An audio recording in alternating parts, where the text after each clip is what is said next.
தேன் கூடு வந்துட்டு அங்கே இருக்குது. ஓரளவுக்கு வந்துட்டு புகை வந்து உருவாக்குறதுக்கான காஞ்ச மட்டையும் பச்சை இலைகளையும் போட்டாச்சு. இது இருந்தால் போகும்டா. ஏன்னா புகை வந்துட்டு மேலே போகல, தென்னை மரத்து இந்த தென்னை மரத்தில் இருக்குது. ஆனால் புகை வந்து பக்கத்து மரத்துக்கு போகுது.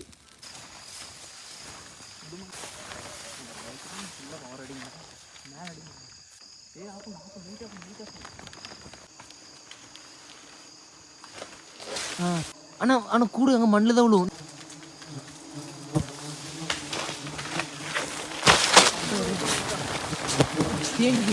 தேனில் மண்ணு வந்து ஸோ தேனில் அதே லைட்டாக பண்ணு லைட்டாக பண்ணு லைட்டாக பண்ணுறா.